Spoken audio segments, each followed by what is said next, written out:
3, 2, 1.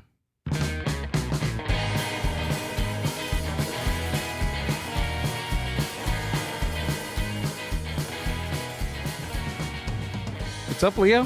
What's up, Gil? What's going on, man?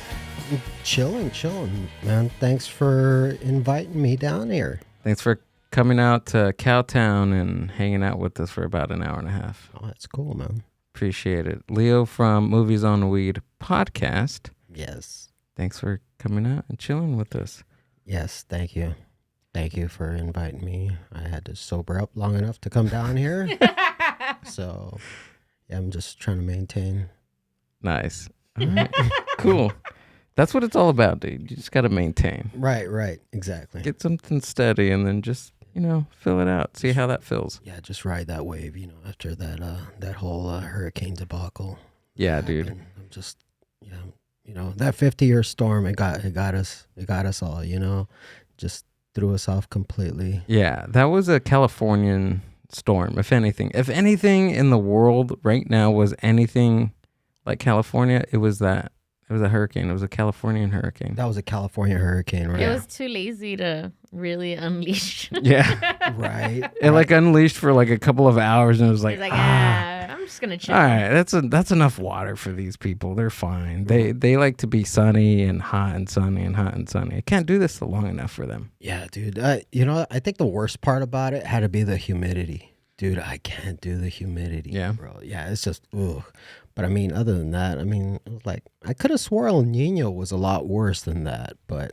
Well, when was El Nino? Was that, how long ago was that? In the 90s, right? Yeah, it was the 90s, somewhere around there. I just remember, there was feet of water all over the place. Really? Yeah. How long did it rain for? Do you remember?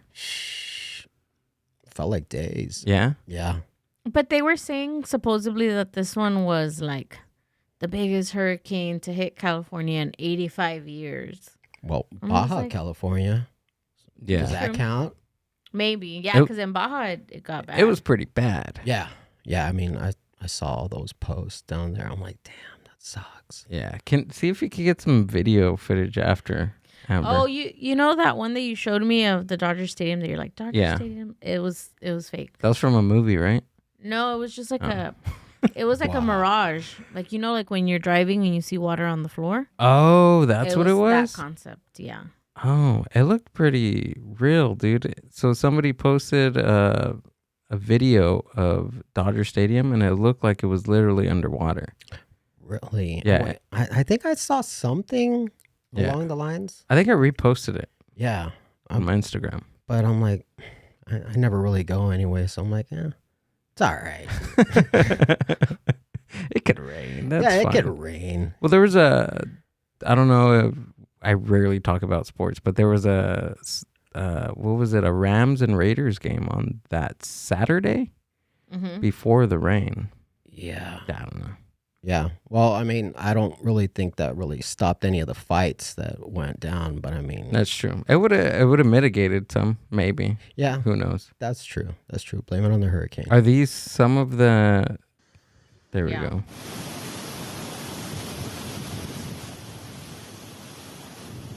This is in La Whoa. Paz and Damn. That was La Paz? this one, yeah, there were some. I think it was in La Paz, the one that got the worst. Dude, that's no joke. Yeah, that's wild. Yeah. Imagine that. See, that's a hurricane. Amber, and then you showed me footage from the riverbed, right? From the LA riverbed. That looked like this, dude. That was intense. Yeah, it was just, you know what? How many people fell in this time? Because come on, let's be honest. Anytime there's a storm that happens, one way or another, someone ends up in the river. Yeah. I don't know. Did you see any? I didn't see anything to report that, but I know that it happens. And usually it's like transients that live there or kind of live on the side of it and stuff. Oh, that's 100% right, dude. Yeah, that makes sense. So a couple of weeks ago, I took a bike ride down. What is it called? The place where I took the bike ride at in Cerritos. Like the park or the riverbed? Yeah. So I took the riverbed trail. Right. And when I was going under all the bridges, there was like people like hanging out down there, like with tents, and it wasn't many, but every time we'd reach a bridge, there was somebody in there, and that makes a lot of sense. Like a toll booth kind of a thing, or what? No, like homeless people. No, like homeless encampments down by the riverbed. Wow. Yeah. Well, I don't know. I heard they're cool. Yeah. I guess. I don't know. You ever hear of what's that show? It's Always Sunny in Philadelphia. Yeah. Yeah, they're always talking about people down there under the bridge. Really? It's Yeah. like, yeah, it's always. And they go and they like party with them. Dude, it's true. It's a real thing. Yeah. My thing is, I am super scared because it was the first time I rode a bike down there. Right. So I was thinking, like, on the way up, I was like, these people can easily just get a shank and just stab me real quick on my bike as I'm passing through. Like, really quick. Right. It could be so quick that you don't even feel it. You just feel something poke you. And it could be a needle. It could be a knife. It could be something. You know what? A dick? I don't know, dude. I'm scared. It could be. We are flying down these encampments. It could be anything. They could put anything in the spokes, in my face. You know what? It's scary. Dude, seriously, bullshit aside, I mean, the agility that someone has to have. I mean, if they're going to attack you with a dick, I'm just saying, it's like, dude, hey, if you get poked with a dick down there under the bridge, dude, you came out with a story, okay? The story. That's a fucking triathlon homeless person. Right. You got to hire a them. runner. Yeah. You either walk away with the story and or syphilis. Yeah. Hey, but you can never put it past. And I'm not just saying homeless people. I'm saying people in general. Because what was I telling you on the way home about? I've already seen 2 videos of people that are driving like down the street, and they get a spear. Like, oh yeah, like the spears that you, I don't know, see on TV. No. You know, get thrown. Yeah, through the windshield. Can you? I need to see this because you didn't show me. You said you were going to show me this. Yes, I need to see this too. Yeah. And what area is it? Do you remember? I don't. So imagine that, dude. You're just driving along, and then something hits your car, and it's a fucking spear. In 2023. Oh, I think it was this one. Oh, it went through the windshield. Texas. San Antonio, Texas. Oh, that makes sense. Tonight, just that I'd show you all how bad it is. But yeah, went into my steering wheel and everything, so yay me. Even before police arrived, Siobhan Canales shared with her TikTok followers how she escaped death. What got me was the explosion of the glass. Just a few days after it happened, she's still completely shaken up about it. I ducked down near my driver's door, and I wasn't like hurt. I didn't feel any pain or anything, but I knew glass exploded. So when I looked at the window, I'm like, oh my gosh, what is it? What is this? And then when I realized it was a spear, I was like, it happened Sunday night on the city's northeast side off of I-10 East near State Highway 1516. We don't see this often. San Antonio police are looking at surveillance cameras to see who may That's be all they said. responsible. This is not a game. This is not funny. When we find the person It's not funny. that's responsible for that, they are going to be arrested. Canales says she drives through this area all the time. After this incident, if you can find them, dude. If you can find who did that. Dude, that is some hatred right there, because that is definitely like a mail order spear. It's like, dude, I mean, I know you can find shit like that on the internet, but I mean, come on, dude. By the time it gets there, I mean, dude, there was a lot of hatred just to throw that spear at you. You know what I mean? It's like, ugh, really? Yeah, it could have been somebody like an ex. Maybe. Yeah. Yeah. Or Cupid. Right? Cupid throws arrows, doesn't he? Yeah, he throws arrows, not fucking spears. Oh. Well, this is a Texas Cupid. Yeah, and this is 2023. This is Cupid from Texas. He doesn't fuck around. Right. Hey, you want love, bitch, or not? Yeah. What do they say? Everything's bigger in Texas? Yeah, there you go. That's no joke. So it wasn't a spear. It was just an oversized arrow. Yeah, exactly. Yeah. That should be fine. will survive to live another day. And good for her, because that thing went super close to her body. Yeah. Well, It was inches away. it's safe to say he got his point across. Yeah. Yeah. Was she the only one, or was there more of these? I think I seen another one, but Dang, I don't know that's where. This is wild. the one I seen. Yeah.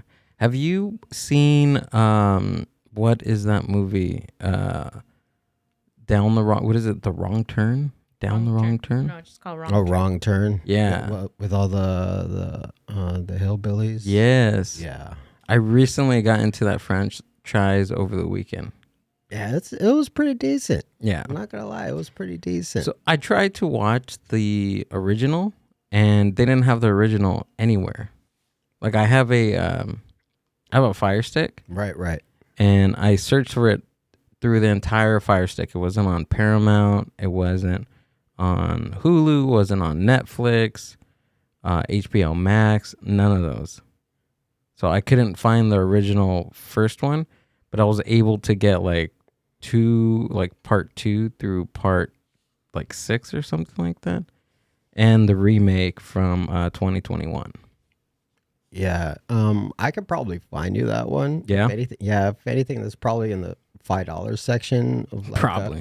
of a thrift store. But yeah, Right. the only reason I'm saying that is because I think I've actually seen it. I've kind of passed by it before, but I was like, you know what? Do I really need another copy of Wrong Turn? I think we need a DVD player. Yes, I think I have one somewhere. I gotta find it. I think I put it in storage. Oh, we got to bring that out. Yeah, because I have some really good DVDs. I mean, they're all my dad's DVDs, but these have some Have you watched them? really You wanna funky watch something?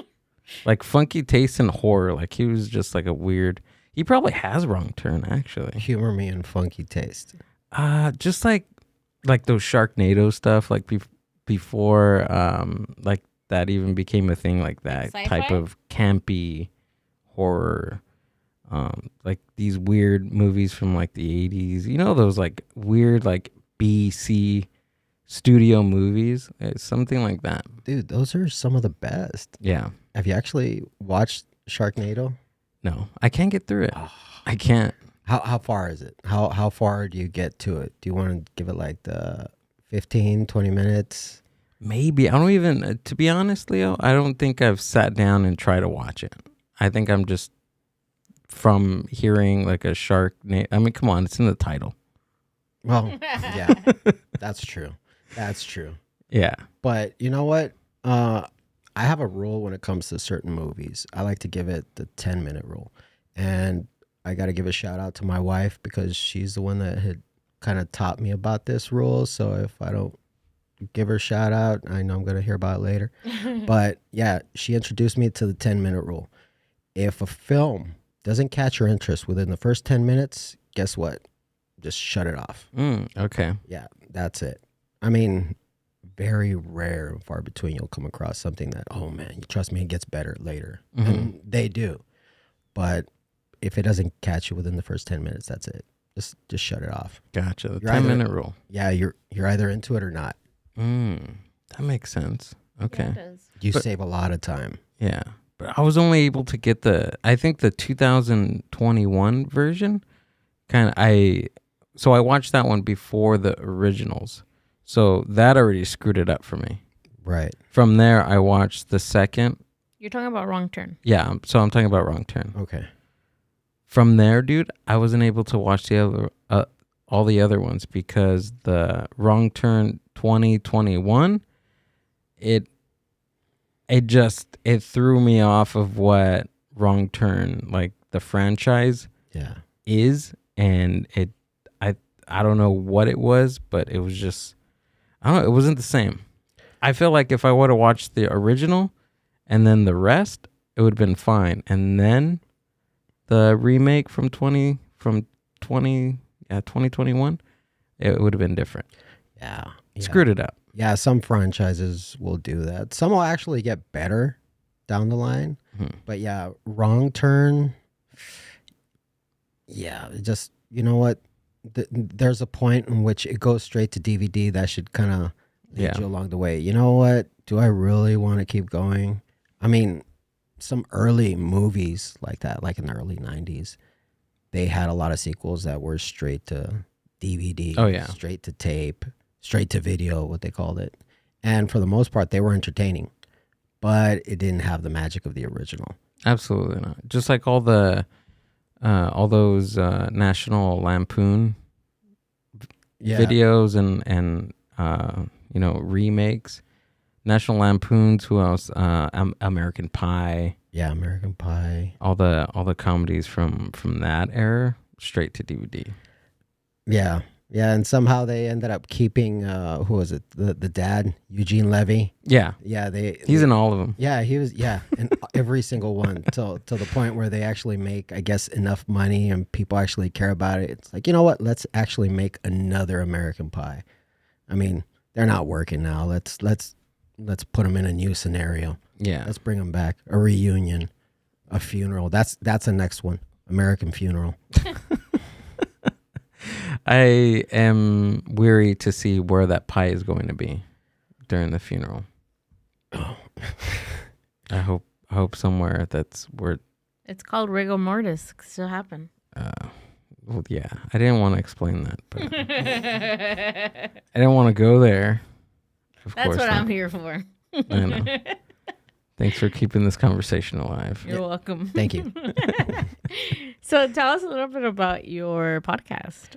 Well, my original podcast, it started off with just me bugging my wife because I grew up watching a lot of flicks. So when quarantine happened, we were pretty much at home, and I was always one of those that knew a lot of the trivia behind it, and I'd start telling her about it. And she was not one of those movie fans, so she would be telling me like, all right, shut up already about it. You need to tell someone else. So, quarantine, they started sending out a lot of money, so I ended up buying some equipment.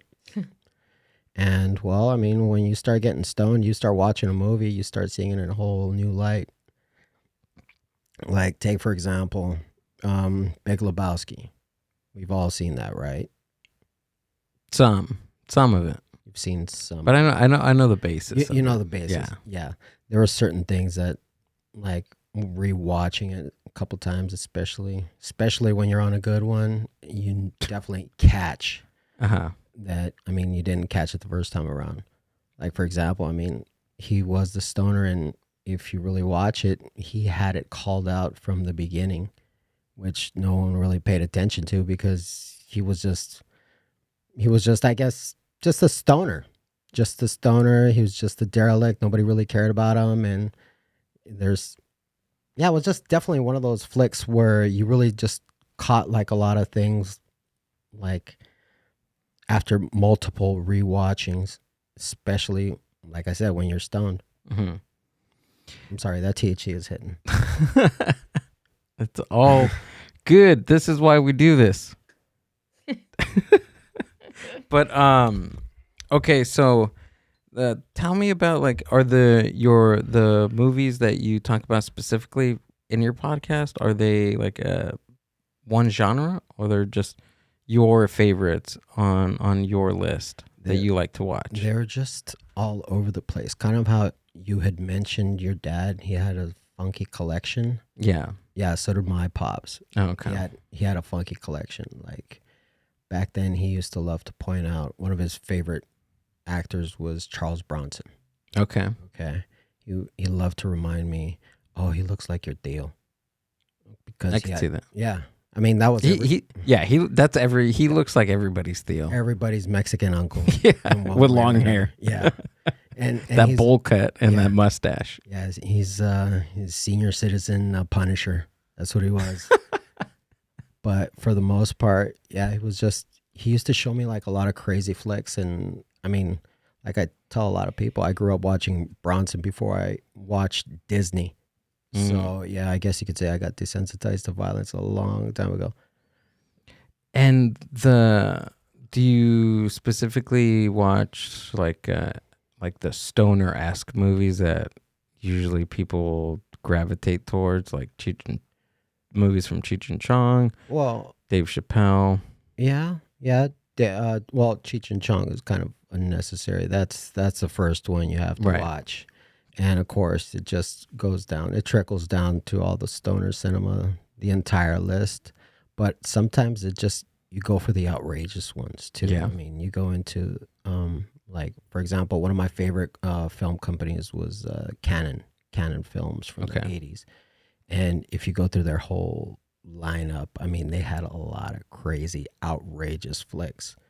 I mean, the company, they had this awesome documentary called Electric Boogaloo, which it pretty much consists of these two cousins from Israel. They were like hardcore film fanatics, and to the point they started making films in Israel. Mind you, they had like zero money, and they end up making their own flicks down there in Israel, and they start making a lot of money to the point where they actually come down to America. They start keeping that same mentality, keep it low budget, keep it independent. And they were all outrageous flicks. I mean, it had a lot of violence, a lot of gratuitous nudity. What is this called? What are they? What's like the number one that we can look up right now? Let's check out one of my favorites, Death Wish 3. Death Wish 3. Yeah. I'm like, dang, who's high? You or him? Is this The Room. There we go. Dashwood. Yeah, why the fuck can I say that? Jesus Christ. Right, let's try it one more time. Death Wish. Death Wish. There we 3. go. Charles Bronson. I mean, look at the villain right there. Listen. Dude, he's got an inverted mohawk. And wait, hold on. What year? Look up a video. Put this on YouTube. I gotta see a scene, something like that. So they hired Charles Bronson to be in their movies? Yeah. Him. You also had Chuck Norris too, when he did all the Delta Force movies. Oh, so this was back in the 80s, Yeah. mid 80s, 85. I mean, there's stuff in this movie. I mean, you can't redo nowadays. Really? People would throw a fit. Oh, Canon. Oh, so Canon is It was a film company. the film company. New York, a city pushed to the edge. People pushed to the limit, and no one's got the guts to stop them. It's collection time, Charlie. 3 murders, 4 rapes, 9 acts of random violence. This isn't a neighborhood, it's a war. But there is one way. One man who won't be pushed. Charles Bronson. What's the problem? Now you're gonna die. It'll be just like before, Mr. Vigilante. No questions asked. You're gonna work for me. People have got to start to fight back and hard. I sent them a message. That's him. I'll take care of it. Is there anybody, like, any in the middle of a notable war. characters in here? Like cameos or anything from, like, You got me mad. big stars from the 80s? In a world Well, gone mad. I know the only detective. one He came law. out. He came out on a lot of other flicks in the Yeah. 90s. Charles Bronson. Death Wish 3. Do you remember? Because you know how you watch, like when you watch certain, like, movies in the, like, mid 80s, and some of the, like, the side characters or the extras were, like, I don't know, like, Dude, one of the goons in Death Wish 3 was what was it? Bill from Bill and Ted. oh, okay. Yeah. So something like that. Yeah. Right. Yeah, he was in it. One of the girls that gets, I guess you can't say, well, she gets assaulted. Mm-hmm. She was a big character in, what was it, Star Trek: The Next Generation. Yeah. They all kind of made a name for themselves. This was kind of, I guess you can consider it to Trauma Films, the company based out of New York. Oh, okay. Have you seen Lucas? Yeah, with Corey Haim. Yeah. Look Yeah. up Lucas. Have you seen this movie, Amber? I think I have. It's fucking sad, dude. I can't get through it. I think I watched it when I was like 8 or 9, and I was fucking bawling my eyes out, dude. When was the last time you actually watched it? It's been a long, like over 20 years ago. Yeah, I've watched it. You've seen it? Mm-hmm. It's with who plays the girl? Who is that? Lucas, I've heard a lot about you. Really? Who plays the girl? Do you know? No, but I can find out. Yeah, Heartthrob, 86. Well, to collect them, you have to kill them. I just look at them. That's nice. She's one of my celebrity crushes, Amber. Oh, okay, la chingada. Everybody's your celebrity crush. Every time we talk about someone. Molly Ringwald. I think I just have a thing for redheads. Oh, that's what it is. Molly Ringwald for sure. Carrie Green is her name. Carrie Green. She's the one from Goonies. Yes. Mm-hmm. But anyways, just stuff like this. I'm gonna cry. Take it down. Why? It's sad. Doesn't he die at the end? No, he doesn't. Oh, spoiler alert. No, he doesn't. I was just joking. That was my girl. Yeah. There we go. That was my girl. My yeah. girl's when he dies. That was another one, dude. That's why I think I had an allergic reaction to that bee sting. Because you were watching. Yeah. Was that it? I think so. Yeah. You wanted to be him? No, but that was just dumb. Why would he?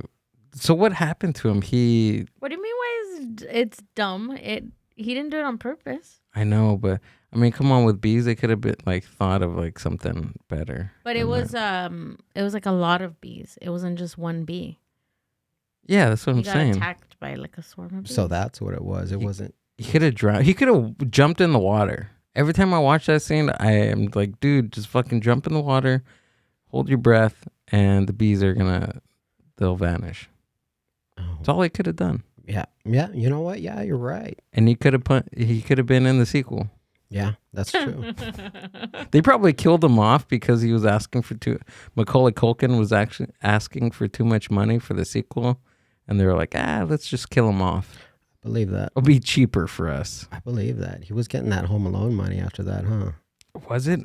Did he do that movie after Home Alone, or was it before? I want to say it was after. Yeah? Yeah, it was after. By this time, he had already done, what was it? I think before Home Alone 2 and The Good Son, somewhere in between there. When did he do Richie Rich? Oh, God. Otra. I want to say that was 94. 94. 93. Just search Macaulay Culkin's movies in sequence. He was another character too. Is your crush too?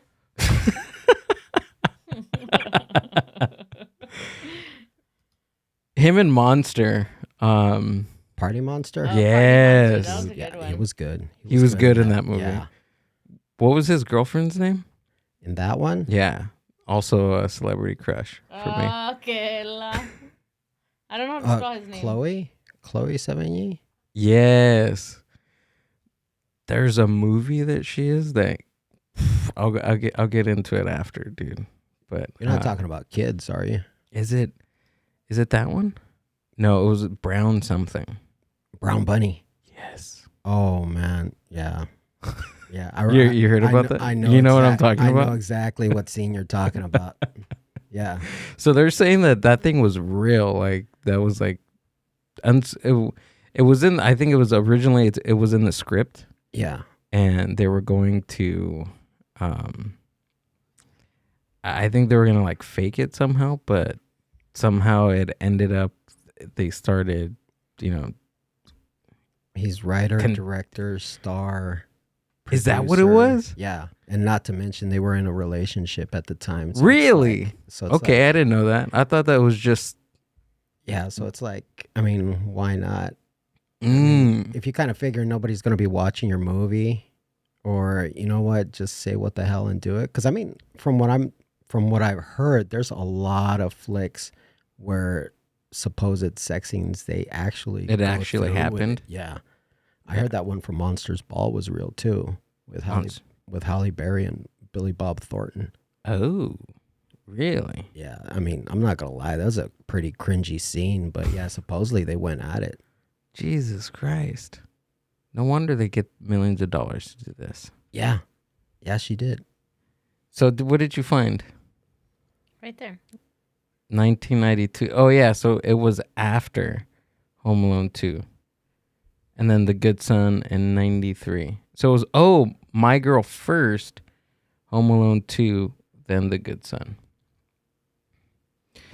Wait, he's missing movies. He is? No. Wait, he was in Jacob's Ladder? Dude, you're talking about a trippy-ass movie when you're stoned? Oh, yeah. Jacob's Ladder, bro. Have you seen it? Yes, It's I have. fucking wild. Yeah, it's got whatchamacallit, Rosie from La Bamba in it, right? Yes. Yeah. You watched that, dude? I watched it twice in that night because I was so dumbfounded at the end of it. I was like, fuck no. Like, I have to rewatch it with the newfound knowledge. You know what I mean? Yeah, exactly. It's like you're going to class and you somehow flunked it and you had to retake it again. Exactly. That's how I felt. I was like, I can't believe I went through 2 hours of not realizing that towards the end of the movie. It was freaking crazy. Yeah, I like to think that there's some flicks that they already know who they're going to be aiming towards. I mean, with Jacob's Ladder, I mean, come on, you have that dance scene in there where she's dancing and all of a sudden the lizards are all around her. I mean, come on, who are you really aiming these flicks to other than less somebody that's on something? Right. Yeah, because I mean, dude, what is it? He had a lot of PTSD from Vietnam in that character. I mean, I don't know of anybody that has ever really hallucinated and seen lizards unless, like I said, you're on something. Yeah. You're on something good, too. Absolutely. My favorite scene is when it's nothing powerful or anything cool like yours, the one that you talked about. But it was a scene where they were singing Mr. Postman. I thought that was cool. That was just weird. Dude, I don't remember that part. Yeah, because he's a postman. He, like, when he gets out of the war, he gets a job for the post office. And then he's like walking down the street just alone working, and out of nowhere, these girls start singing Mr. Postman by, I think it's the Shirelles or the Ronettes or something like that. But I thought that was cool. It was just a random scene in Jacob's Ladder, but yeah, that a random scene in it. It's just random, dude.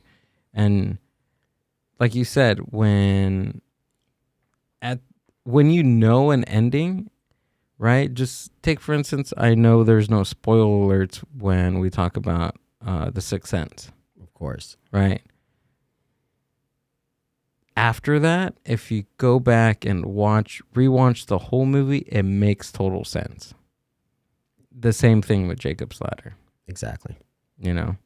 You know what movie did that to me? And I watched it so many times, and we bought it, and we used to watch it, me and my mom, was The Others.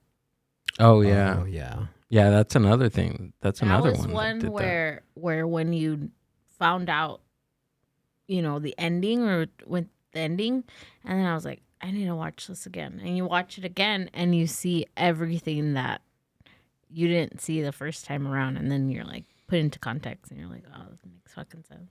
Yeah. That was a really good movie, actually. The Others? Mm-hmm. Nicole Kidman? Yeah, Nicole Kidman and who was it? I think Christopher Eccleston. I think I'm butchering his name. That's the husband, the one that comes back. That I guess she sees in the fog. He plays a villain in a lot of other flicks, like Gone in 60 Seconds. Oh, okay. Yeah, he was that weird carpenter. Yeah, that guy. That one dude. Yeah. Have you seen? Oh, you took out. I had my notes on the tabs. Yeah, there he is. You closed them out. Which one was it? James Bentley? No, this one. Oh, yeah, Christopher Eccleston. Oh, this is the son. Mm-hmm. Oh yeah, that's right. They were kids back when they made it. Yeah, these two right here. Whoa, they look scary. He looks like a ghost. He looks like he would be a ghost. Oh yeah, he was a child when they made that. Yeah. 2001 was over what? 22 years ago. 2001 was 22 years ago, dude. Yeah. That's I'm still trying to catch up. Yeah. To that. Yeah, you and me both, dude. We were listening to a playlist on Spotify, and we just looked up 2000s R&B, and Emma and I were just reminiscing about what's his name? Sean Paul. Sean Paul. Dude, he was big back then, man. He was good. Yeah, you couldn't escape that song. No. What was it? He was in all of them. He was in like everybody's music video. Yeah. He was in everybody's song. Like everybody's song featured Sean Paul. If you didn't feature Sean Paul in the early 2000s, you weren't doing anything. You weren't making it. That's true. That's very true. You had to have Sean Paul on your record. Yeah. Yeah. What was that first song that he? Oh, just give me the light. And Oh yeah, yeah, I got that to one. know which one's gonna catch my flow or something like that. Yeah, something like that. Yeah. And what nationality was he? Jamaican. Sean Paul. I'm not gonna do it. Caribbean, some kind of. He's Caribbean. He's Cuban. No, I heard he was Mexican. no, he's not. Jose Ramos told me he was Mexican. By way of Jamaica. Well, Jose with Ranting with Ramos podcast told me that he was Mexican. I swear. Yeah, he's Jamaican. He's Jamaican. yeah, I'm not gonna question Jose Ramos. He goes into deep dives when it comes to music, man. He'll find some shit. He did get me with that one from who was it? Jimi Hendrix? No, it wasn't the Jimi Hendrix one. It was the other one. The Little Richard. He got me with that one. Oh, the one that he copied was it Rudy Tooty? Yes. Yeah. It's about I want to. Yeah, I just heard that episode too. I was like, no way. It was when he told me. I was like, okay, that's fine. I will listen to you, man. You're okay. I get it, but we have to look it up, and we did, and it was right there. I'm surprised that a lot of.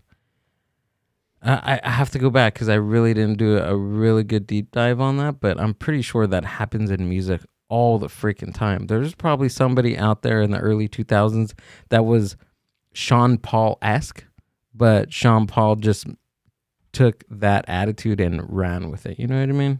Oh, I believe that. You know? I definitely believe that. And while we're on the subject of music, there's also when you listen to music on THC, that versus sober versus not sober, like you hear different things. Like it triggers your brain in different ways. Oh, you know what I mean?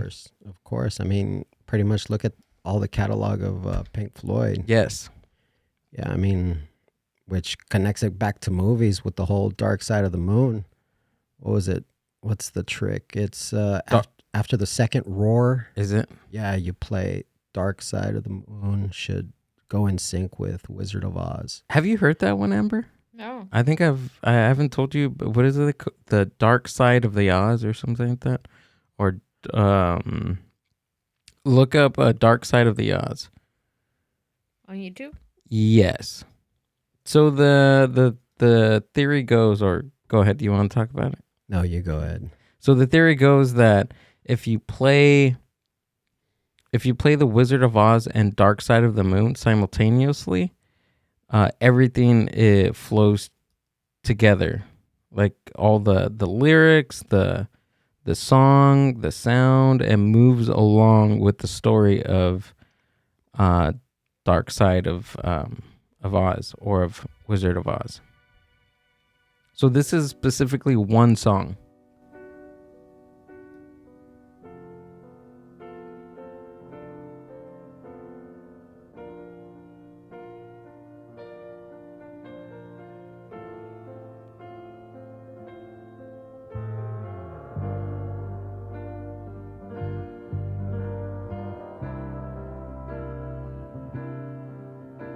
beautiful music, by the way.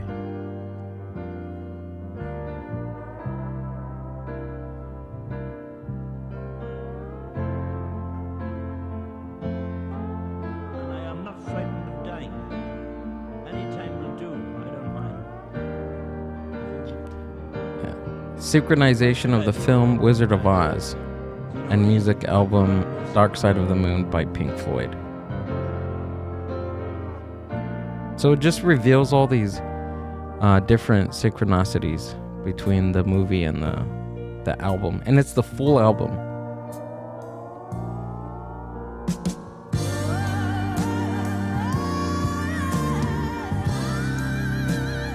So it's just... It's the whole movie, Amber, and the whole album that like match up. Or? That they match up. Oh, but I mean, what's so like crazy about it? What? I don't know. I don't get it. Okay, so if I get what you're saying, okay. But why is it such a? Because there's a lot of coincidences in there. But the movie came first. Can't they just have gotten influenced by it? But a whole album? Why? Who and Pink Floyd were at the height of their career. Why would they go to Wizard? Well, I get it, but why would they go to Wizard of Oz and make a whole thing about it? I don't know. They did weird shit. They were on acid and shrooms and. The first time I heard this album, dude, I was floating and. Oh my God. So this is the most amazing album ever. Right. It's one of the greatest. This and OK Computer by Radiohead. Okay, I Both can see that. Albums are just amazing when you are doing extracurricular activities. Of course. I like that. I like the way how you put that. Yeah. Extracurricular activities. Yeah.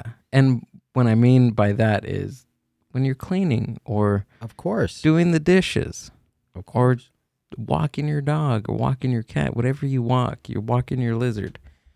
But it's I don't see how you don't see the significance in this, Amber. You're really shocking me today. I'm sorry. Okay, maybe I can't explain it, but there's... No, I'm not saying that it's not significant.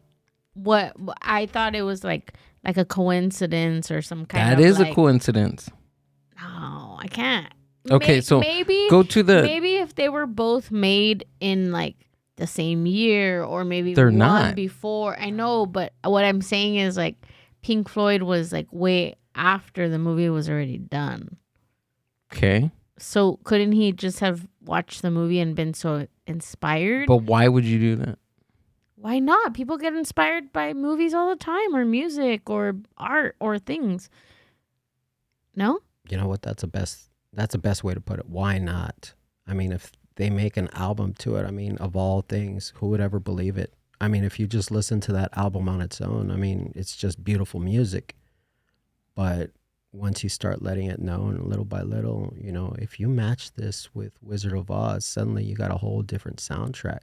I mean, somebody had once told me a long time ago that when they played Wizard of Oz on AMC, if you were to switch it on to the Spanish channel, the SAP, they were playing Dark Side of the Moon, just syncing along with it. Now, whether or not that's true, I don't know. But I'm like, I like to think so. I'm like, that would be pretty badass. That's pretty cool. So, okay, I get all that, but go to the Dark Side of the Rainbow. You can't get over it, huh? The theory explained. I need it explained. I want it to be explained so I can better understand it and for you to better understand it. Let me say one thing before we watch this. What? Let me say one thing. If they would have like predicted things are not coincidences. There's no coincidences. Give me my 2 seconds. There's no coincidence. You talk the whole show. I know. Give me a second here. If they would have like predicted something or something, we're like, then I would be like, oh shit, that's creepy. But it's a movie that was already created. Like, I don't know. Love me, baby. So I'm guessing Real quick. you've probably heard of the Dark Side of the Rainbow, also known as the Dark Side of Oz or the Wizard of Floyd. In case you're unfamiliar, That's it's what it's a called. first I like that. phenomenon I like that. in The which Wizard the of Pink Floyd. Floyd album The Dark Side of the Moon syncs up with the 1939 film The Wizard of Oz. But some people claim this isn't a coincidence. They argue that the members of Pink Floyd intentionally made the album to line up with the film and then left clues in a later album. You've seen this On video today's already. episode of Strange and Unusual No, Tales, we're I going just to don't think dive it's into the that history of this crazy. theory and discover if there's any truth You're to the dumb. dark side of the rainbow. You made it seem like they were aliens from outer space. Today's episode Like- is brought to you by Magic Spoon. Have you Man, seen eating Roger cereal Waters? As a kid was such a blast, but as I got older, I started to realize how much sugar is in it, and I had to cut it out. But even today, I still All right, get come on, cravings, dude. and that's what's so great about Magic Spoon. They basically reinvented You your wanna eat this favorite Move it. cereal, childhood huh? cereals. with Yeah, zero that cereal looks sugar. actually really good. The theory. They watched the Okay, movie. so the theory goes, if you get a CD of The Dark Side of the Moon and a VHS or DVD copy of the 1939 version of The Wizard of Oz, but make sure it's the version with the line in black and white, as There you go, apparently see? the color version of the line is a different version of the film and the theory doesn't work as well. Okay, so once you have the CD all queued up, wait for the third line roar, hit play after the roar, and then watch for the synchronicities. According to all right, fans of all the right, I theory, was there off are by about one 60 roar. So it's places one where the roar. music lines Yeah, up with the it was the film, third but roar. some people like to take it a bit further and let the album repeat itself for a second and third time, and this brings the total up to nearly 100.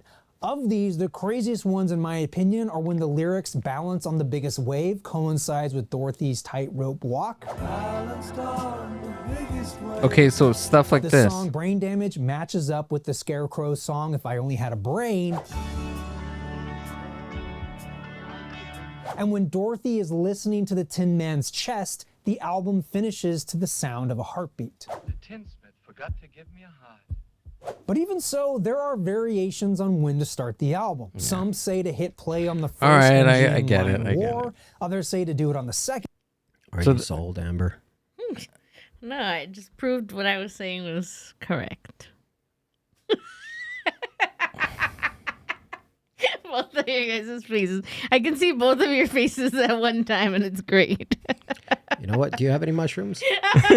let's take a couple right now and let's watch it right now. No, I think that's awesome. I think if they made it in for it to be purposely synchronized, or maybe even found years later to be synchronized, that's fucking awesome. It's art. Look for something that has What is I was similar just to saying this. was that it wasn't a magic trick. Is what I'm trying to say. That it's not a magic trick. It was just. You atheists are just a ray of sunshine. You know that? What do you want me to look up? Now, just knowing that, do you think the Jamaican version, the dub side of the moon, would that also match up with it? I never heard that. What's that? You can look that one up. Dub side of the moon. That actually is rad, dude. Oh, sure. Dub DB. See.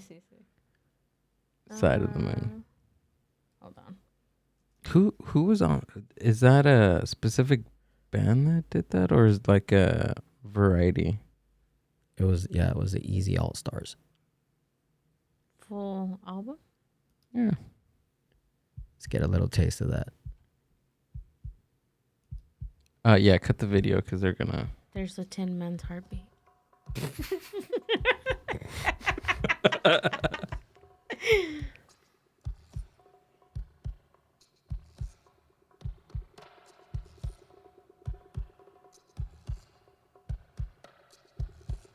So after that weird experience, I tried to listen to this after it wasn't the same. No, you just have to smoke some more. Yeah. Then redo it again.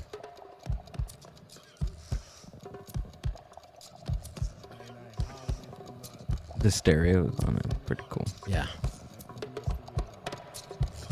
Nothing like hearing a bong and surround sound.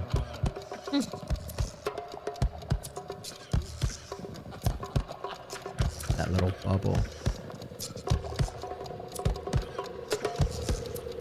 Do you listen to music on speakers or headphones? I like speakers. Yeah? Yeah. I like headphones.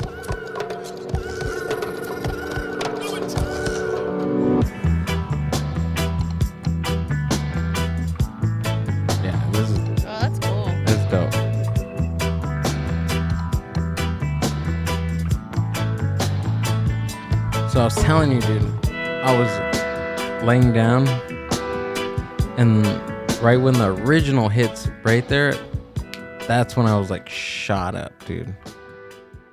And I was just like elevated. No, you could. I was trying to be dramatic with the sound. I was shot, and I felt like I was levitating, and I felt like there was like a diamond got shot into my forehead. It was weird. It was like this weird exchange, you know? Like I was staring off into the distance, and that shot like a diamond through my forehead, and it was weird because it was like a weird like exchange of energy. It was just the weirdest thing ever. Like energy and knowledge. Right? Yeah. Yeah. Like I was being like, and then there was another aside from that. Were you breathing the air? Yeah. It was like a weird, like I felt like I was being like, something was being downloaded into my head. Now that you say that. Now, do you recall what was it? What do you mean, what was it? What was downloaded? I think just... The Wizard of Oz. Yeah. The Tin Man's Heart song got downloaded. No, it was... Yeah, if it's the Jamaican music, I can only imagine the Tin Man's Heart. It sounds like a steel drum. Right. The info that was downloaded was something like,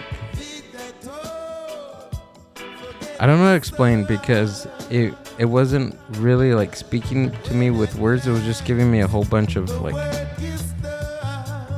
random pictures. But I know the pictures weren't random. Like, you know, like when film is like running through light and you can see all like the outer shapes of it.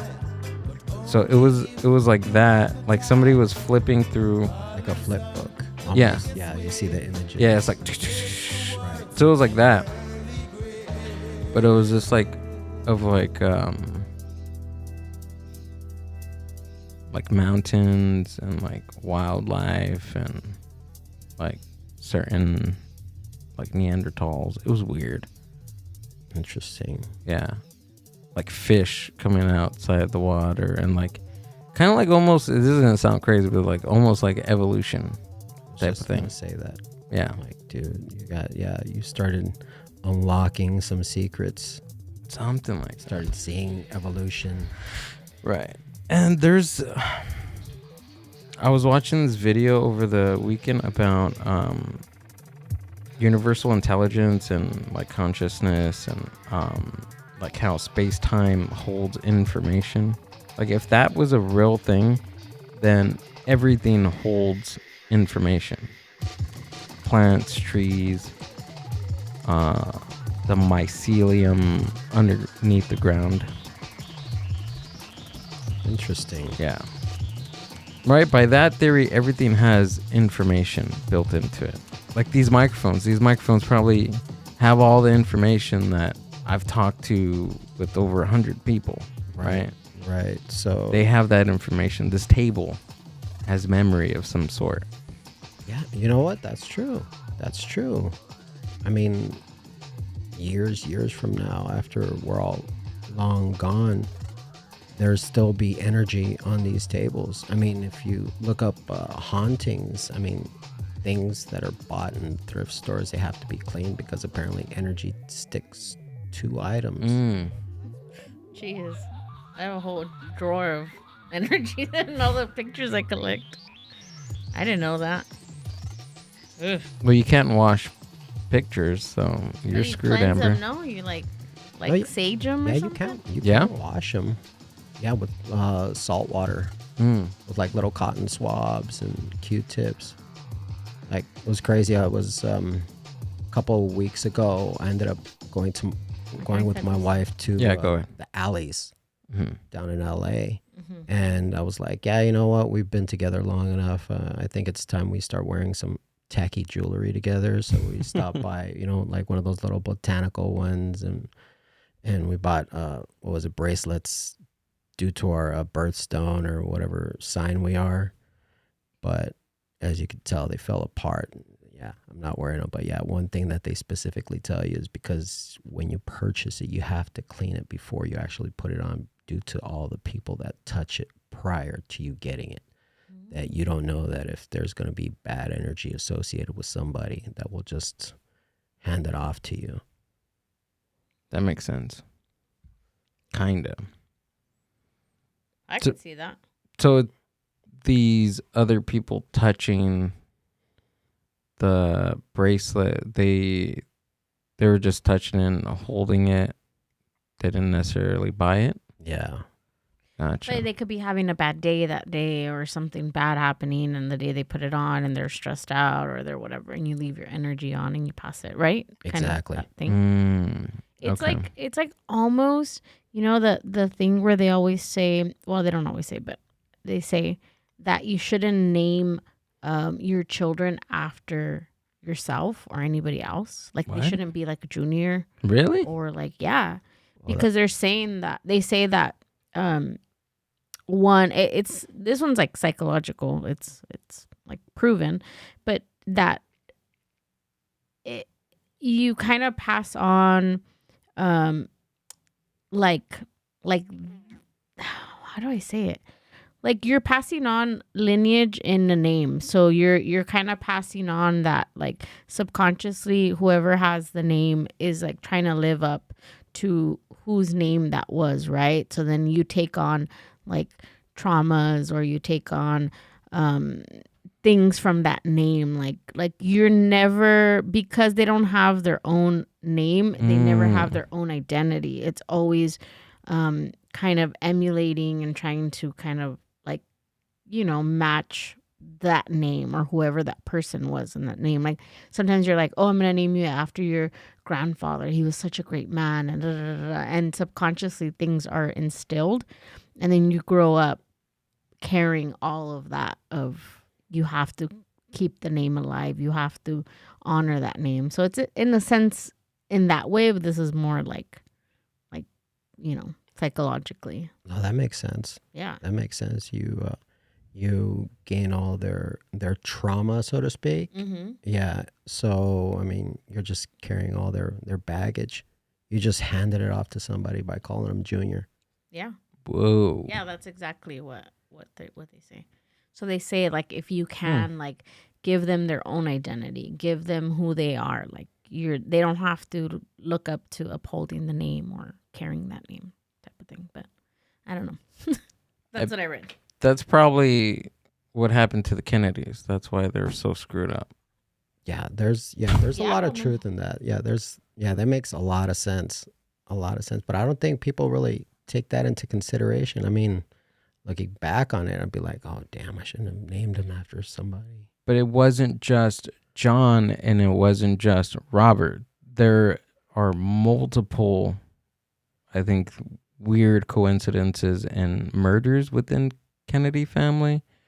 Not just the men, but there's like some women's that had like miscarriages and shit like that. I think can you look up like the Kennedy curse if they have something like that? Sure. There has to be. I don't want to be making stuff up. But this is my podcast, so fuck you guys. I'm joking. Kennedy curse, there is. There it is. The Kennedy curse is a series of premature deaths, accidents, assassinations, and other calamities involving members of the American Kennedy family. Okay, the miscarriages, I don't know if that was true, but it just seemed right, so that's why I said it. But I mean, these are. Does it say why they had a curse? Yeah. There's a full documentary. Oh yeah. You know what I'm watching tonight, baby? Go for it.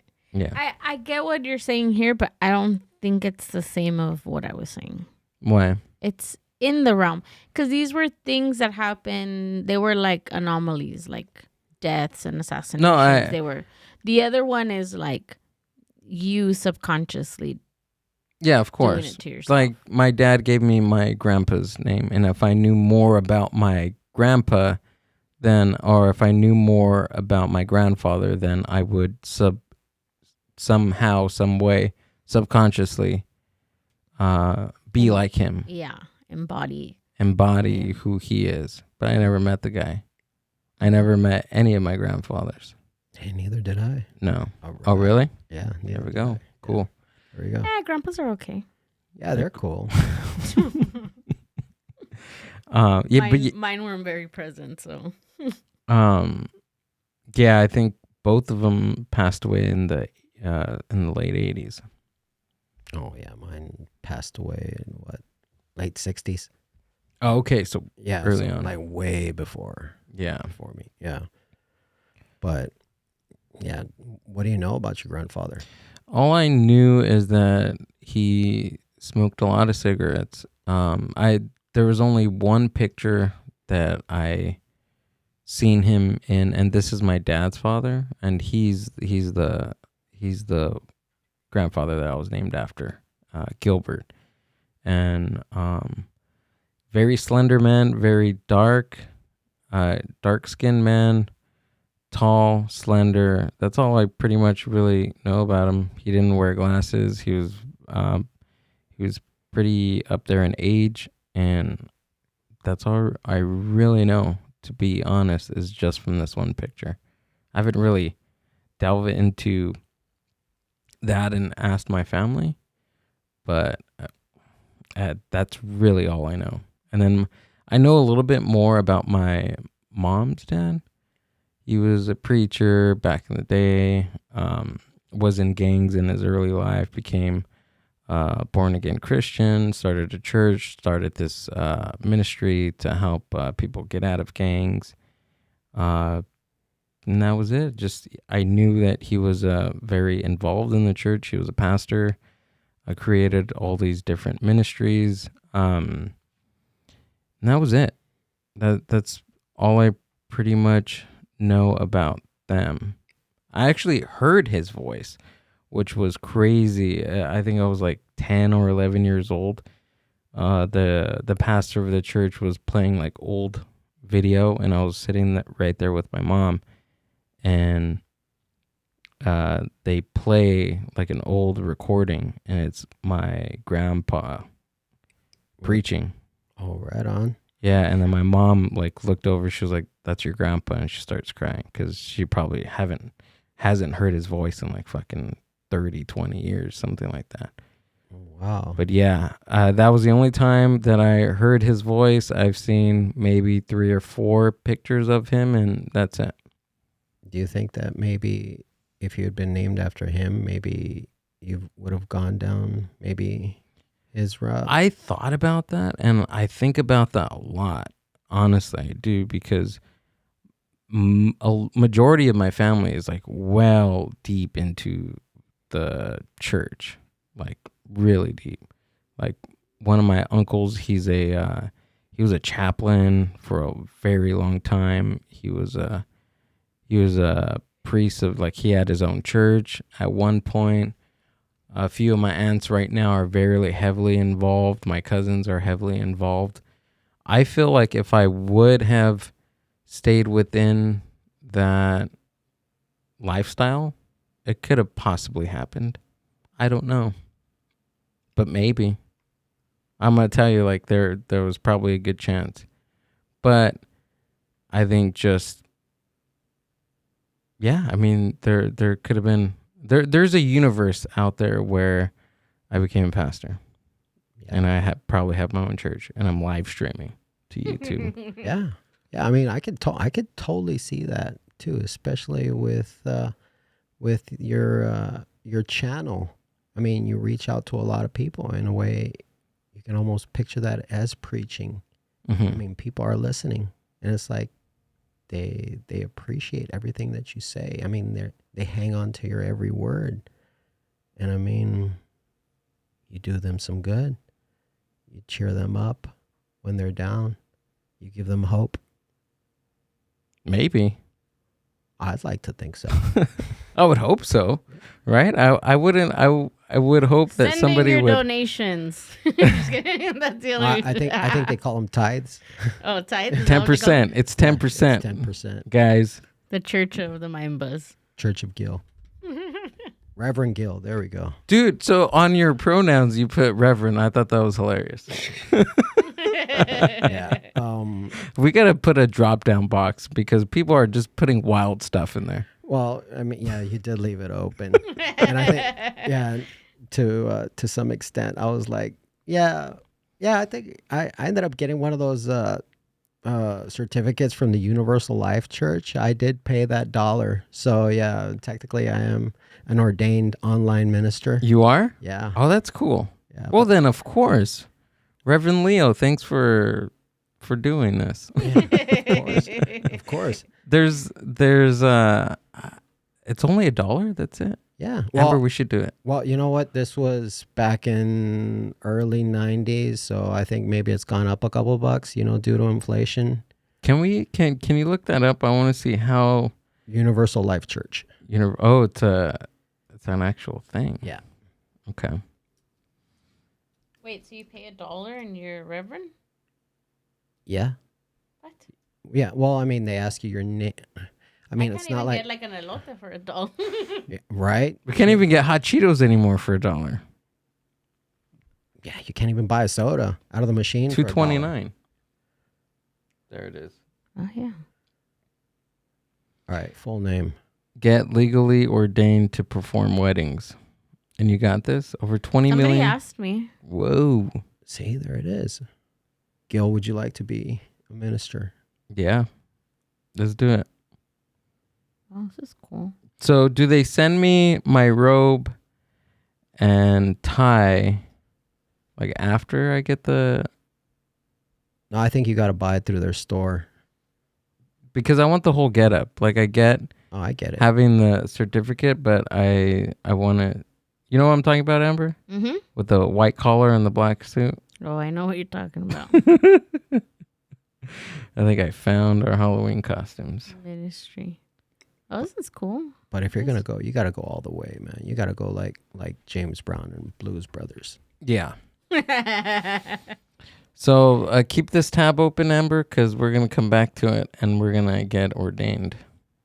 Hex. Yeah.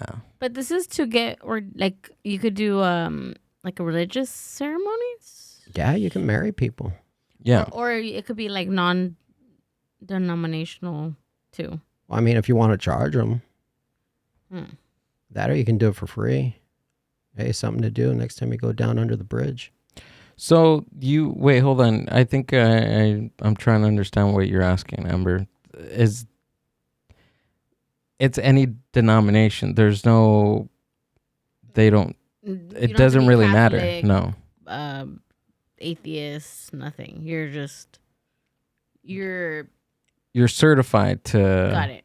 To carry out. Oh, these... this is what I need to do because somebody asked me to marry them. Yeah, so the minister. So you would become a minister of Universal Life Church. Oh, I don't want to become anything in the church. But that's what it is. That's what's being. When you're ordained, you become part of the church to perform weddings, baptism, funerals. Oh, and you can even operate your own church. So we're gonna need this before we do that. The Church of Mind Buzz coming soon. Yeah. There's a lot of different legality stuff that you're able to do if you are technically a church. Yeah, you don't pay taxes. You don't pay taxes. There's certain ceremonies that you can do with trimethyl, with DMT. Right. With psilocybin, with magic mushrooms. There are only certain tribes and certain churches that there's this weird gray area when it comes to that. Dude, that's your next calling. Think about it, man. Think about it. You're going to be the shaman. You get to walk people through their trips. I don't know. I don't think I'd be able to do that. Where would you like to lay down? Amber, Where should they lay down? It's because you punked me. That's why. You're gonna be punk me during everybody's tripping. There's like, why are there two of you? They're gonna be like, why is my shaman taking double of what I'm having? It's like, is your shaman supposed to be as fucked up as you are? He's even more my child. Yeah. So that would probably happen, for sure, dude. That would be cool, though. That would be cool. Yeah, but I think is that like certain. We have to look into it because it has to be. I think it does exist somewhere, if I'm not mistaken. I think they do something like that with ayahuasca down in Mexico. Mm-hmm. Yeah, when they're trying to kick heroin. I know I saw this documentary on Vice where... Was it with ibogaine?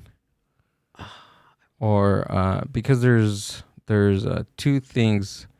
They can kick it with ayahuasca and then also with ibogaine. I think ibogaine is similar, like it has similar effects to DMT, but ibogaine, I think there's this like crazy ratio of like 20 to 80%, 80% of the people that tried the brew like didn't go back to their drug or alcohol. You're probably right. It could have been that one. Because I could have swore I thought it was ayahuasca. But yeah, you know what? You're probably right. There's two. I mean, depending on which one you watch, but that's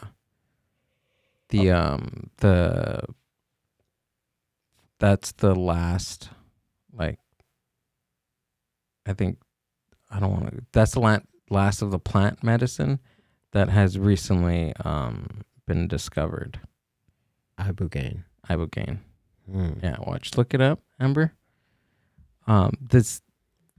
It's also a brew. I think it comes from like a derivative of plants. Ibogaine. Yeah, from the iboga plant. That's what it is. Taber, what is it called? Yeah, it's like a weird plant. Iboga, yeah, from the iboga plant. Dude, that looks like a chile. It does. Like an habanero or something. Yeah. Mm-hmm. Yeah. So they do like go back because I'll read the iboga experience. I think if I would do something like this, I would want to try it in this type of setting. You know, iboga is a shrub. Probably not. Is a shrub that is used for ritual and ceremonial purposes in some African cultures. It has hallucinogenic effects. People use iboga for withdrawal from heroin, morphine, and other opioids, as well as for fever, addictions, and many other conditions. So yeah, it's the iboga. Okay, iboga. Yeah. Do you know where we can get some? In Africa? Oh, come on. This is California. Yeah. We got to have some kind of hookup down here. Imagine going by or texting your connect, hey dude, you got ibogaine? He was like, oh, funny you mentioned that. We just got some in. Yeah. But these have been here for thousands of years. Like the mushrooms, been here for millions of years. These plants, millions of years. That's what like this whole weird law on plants is it's crazy to me because these plants have been here longer than the Declaration of Independence. Yeah. Or any other humanoids on this planet, in general. Just weird. Yeah. And these were the original medications. This was original, I guess, you could almost call it therapy, because I see mushrooms as therapy, and this is microdosing. I'm not talking about a handful where I'm looking at the walls melt or anything like that. No, but I'm just 2 caps, maybe 2 stems too. And next thing I know, I'm having whatever's bothering me. Just I have an internal conversation, and it just wears out. By the time it's over, I'm like, it's off my chest. Have you thought about like the how, if you were to describe to somebody that was asking about like a microdosing, how would you explain it to them? Like they're saying, "Hey, Leo, like I'm going to be microdosing. Like what can I expect? Like what do you feel? Like how was your experience in that?" Clarity, personal therapy. To me, that's how I would explain it. It's you become just knowledgeable of your own problems. You problem solve your own issues, whatever you have going through. And by the time it's over, you're aware of it. You come to terms with it. Something that people pay therapists to help get through this journey of issues, whatever's bugging, trauma, it just clears you up. You come to terms with it. And to me, that's microdosing. Those little small problem solvers. Yeah. Yeah, I can see that. 100%. And a friend of mine told me that when they take it, they feel like something is not there anymore. You know what I mean? Like this anxiety, this anxious feeling, this weird sadness is, they know something is gone, and they understand that something is different and something is missing. And that's like the anxiety, depression, all the negative feelings that somebody might feel. And I don't know about you, but usually to me the next day, I don't know why, I just feel a positive attitude. Just everything just feels brighter. It just feels less heavy. Right.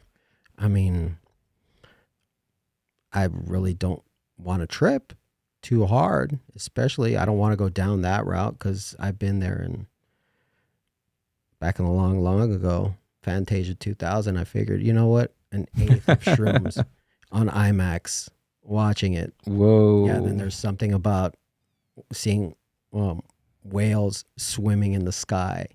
Shit, I tripped hard on that one. Whoa. So yeah, I stayed away from that. But once I discovered the whole microdosing thing, it's like, okay, I can see the whole medicinal side to it. And I think it's a very untapped resource. I mean, I think it's a positive thing. Not a lot of people do, but to each their own. Where do you see the magic mushroom in the next couple of years with California? I mean, you've been through the 80s and 90s with cannabis, and the 2000s with it becoming legal for medicinal, then recreational. Like, where do you see magic mushrooms in the next 5 years for California? Do you think it's legal in the next 5 years? I think so. Medicinally? I think so. It's going to get into the right hands, and I feel they're going to start doing things here with those mushrooms. Little therapy spots. Right. I mean, because they already have spots around the world. There's I believe there's ketamine therapy happening. I think that's one of the earliest ones in the US. Can you look up ketamine therapy US? Mm-hmm. There's ketamine therapy happening. That also has some benefits to it too. ketamine. Yeah, therapy. Yeah, but there's tons of spots happening or popping up around the world, around I think Central America, Mexico. Like there's a lot of stuff happening. Yeah, but one thing that trips me out is how come that they have it down in Mexico and they don't have it here? Is it something where it's like, what is it? Just, I guess you could say, what big pharma controls things over here? Because I think once we mess with Big Daddy's wallet, there's something there that can't be touched. We can't be messing with Big Daddy's money. No. There you go. When we tap into Big Daddy's money, Big Daddy doesn't like that. Yeah, that makes sense. Even with the prohibition on cannabis, it has taken almost 200 years. Have you heard of the book, or I think they have a documentary, The Emperor Wears No Clothes, or Emperor Wears, it's The Emperor Wears No Clothes by Jack Herrer. Oh, Jack Herrer? Yeah. Yeah. I've heard of the book. I haven't read it. That thing is awesome, dude. Check it out. I wish I had my copy. I'd let you borrow it, but it's somewhere in storage, and it has all these crazy nuances about cannabis, about how some of our U.S. presidents, they used to grow the cannabis leaf in like their yard. Wears no clothes. Oh. I'm glad that safe search blurring is on for that. But this guy just talks about hemp and about how hemp was going to change the world, dude, in the height of the industrial period. But hemp would have dug into Big Daddy's wallet, and Big Daddy didn't like that. So what Big Daddy did is made the hemp plant illegal. There's so many things that cannabis can do that people don't realize it. Yeah, sure, you can smoke it and you can, Yeah, that's a given. Of course. But it has all these other properties that it can. Like you can make twine out of it. You can make plastic out of it. You can make cars out of it. There's all these different things that hemp and cannabis, or hemp, you can make clothes, like cheap clothes out of it. It's a wild thing to do. So I think before a certain period in time, clothes were made out of hemp. Rope was made out of hemp. The United States military used hemp in all their war clothes and their battle shit. And it's wild, dude.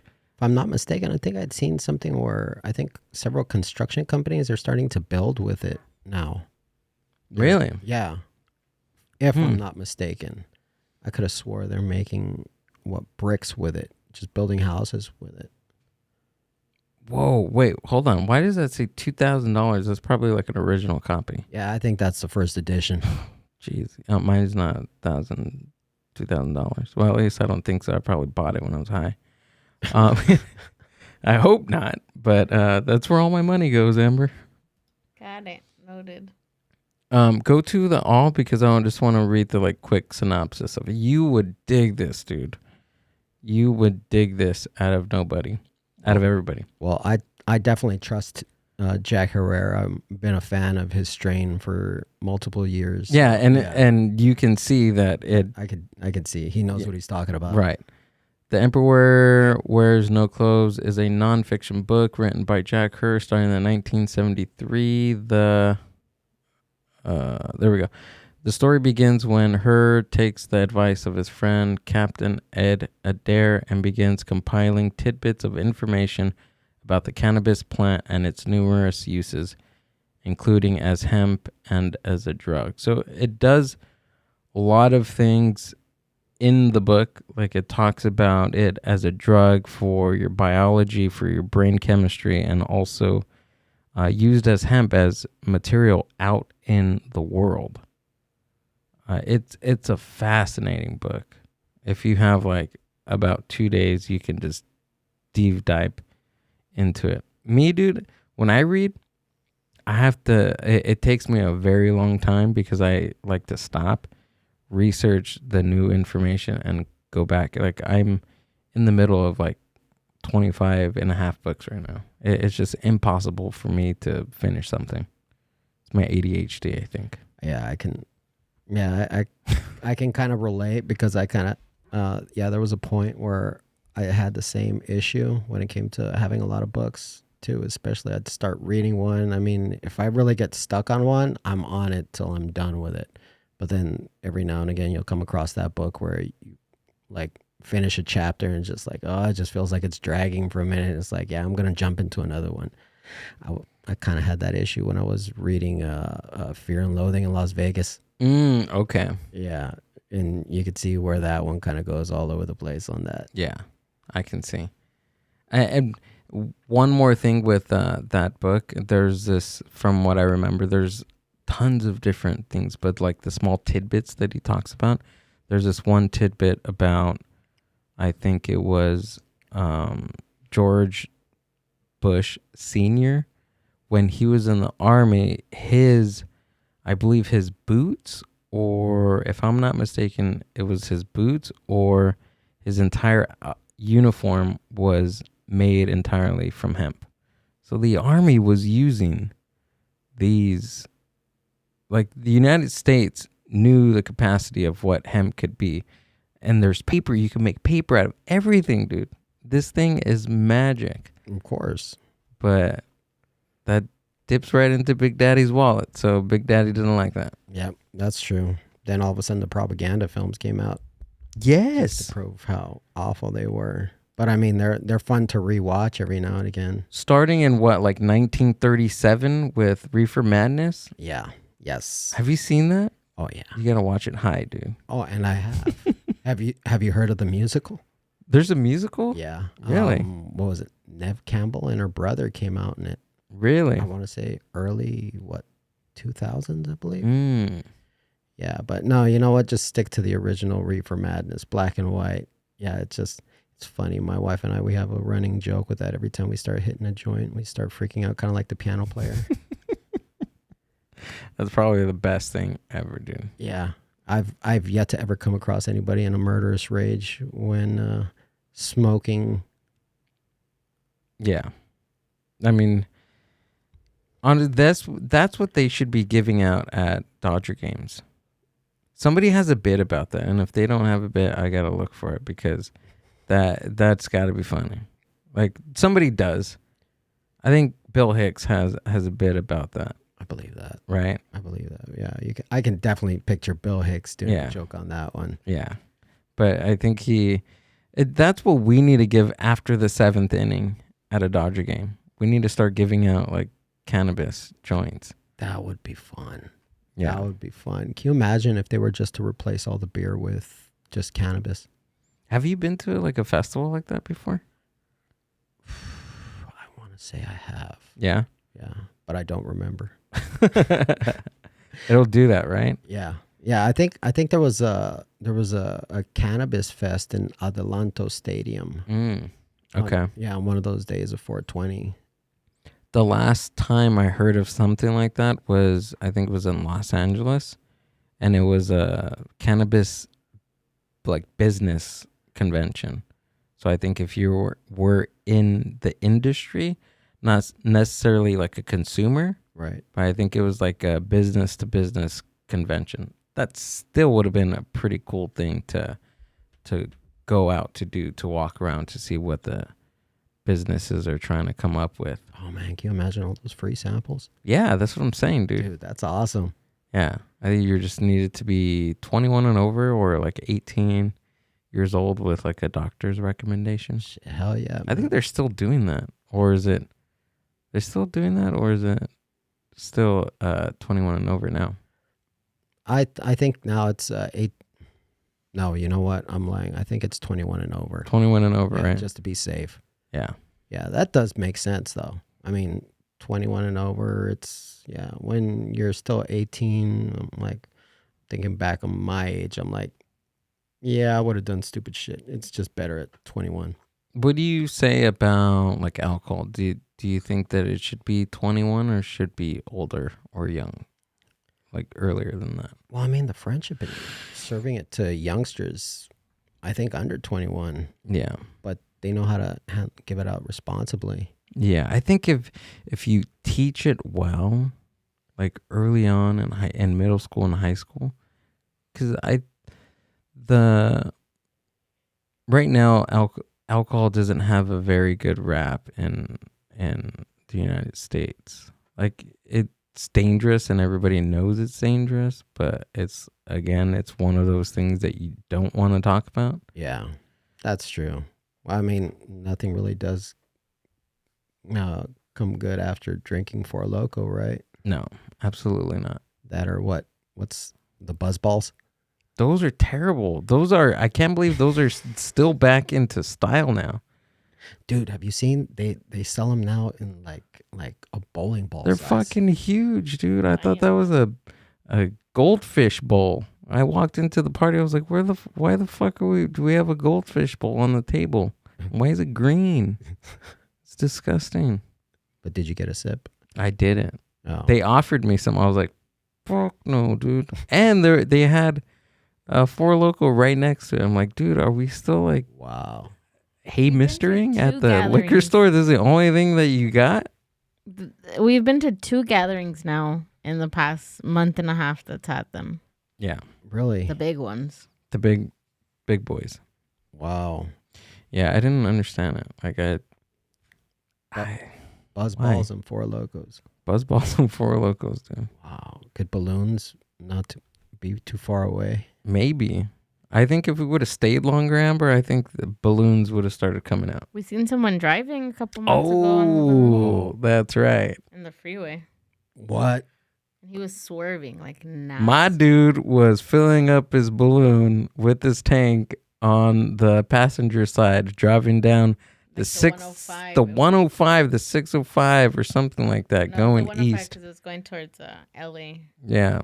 Dude. My dude was filling up his balloon and driving and hanging out.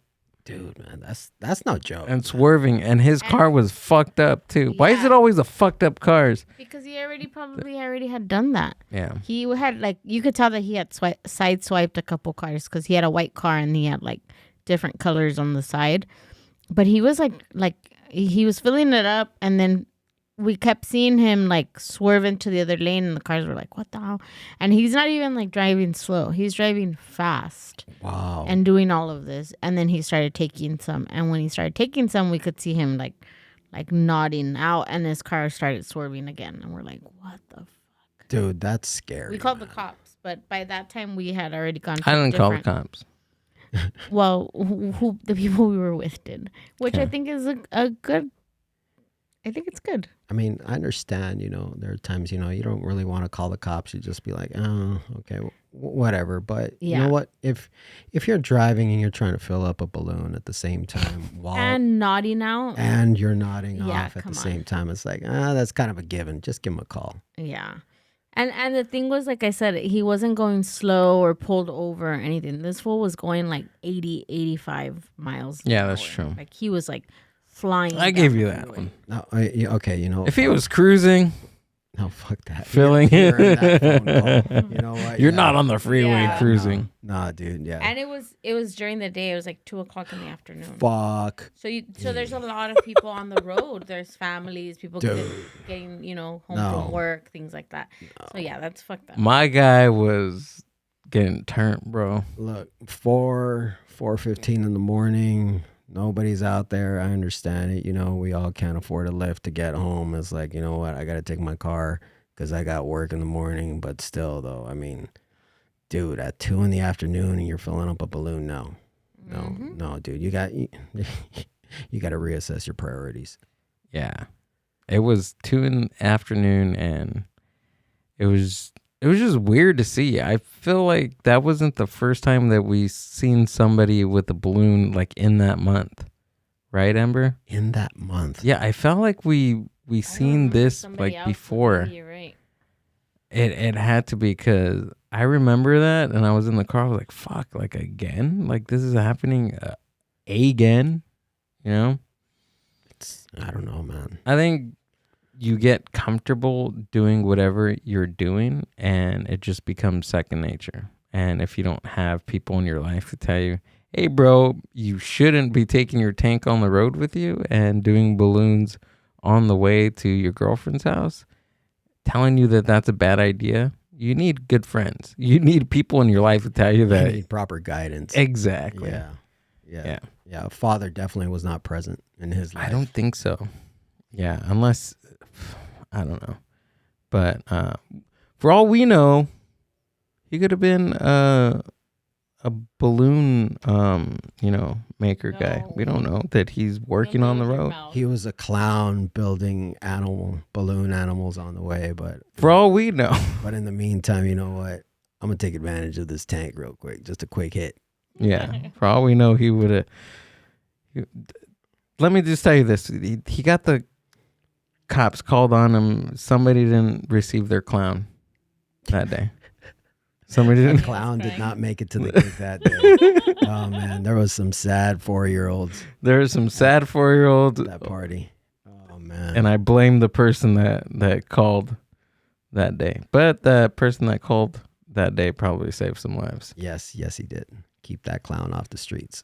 Yeah, literally. Yeah, really, especially the highway. Leo, thanks for coming out and doing the podcast, dude. Hey, thank you. Appreciate it. We gotta have you come back again, man. Hey, I appreciate it, man. Go ahead and tell us where we can find you and what you got coming up. Yeah, you can find me on Movies on Weed podcast on Instagram, Movies on Weed on Twitch. I should be posting something live soon. But yeah, I'm trying to update as many episodes. Hopefully, maybe once every 2 weeks. And yeah, I'm working on a YouTube channel. Boom. Thanks. Well, if there's anything that we can help out with, you guys, his link is going to be down in the show description. Go follow Leo. You've heard him for about an hour and a half. Go check him out. Add him. Do all the cool stuff. All the links that Leo talked about are going to be down in the show description. Movies on Weed podcast by Leo. It's a stoner's opinion on film. So if you like cannabis, if you like film, this is the podcast for you. Cool. Definitely. Thank you. Thanks, man. Thanks for coming out and doing this. And you got everything. You can literally just binge on his podcast. Just listen to it. Yeah, they're short episodes, with the exception of the session episodes. That we actually try and do just like what we were talking about with the whole synchronization. There we go. Yeah. Perfect, man. Awesome. Thank you. Sweet.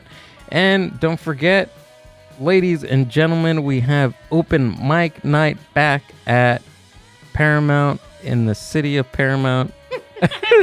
Messed that one up. At Horchateria Cafe. Come check us out. We got poetry. We got music. We got comedy. All in one night, hosted by Amber.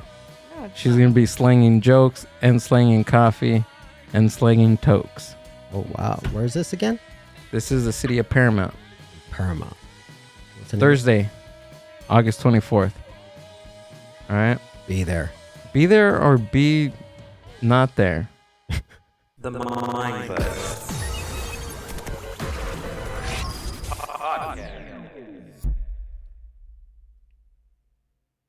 Send me some money. Buy my fucking t-shirt. All right.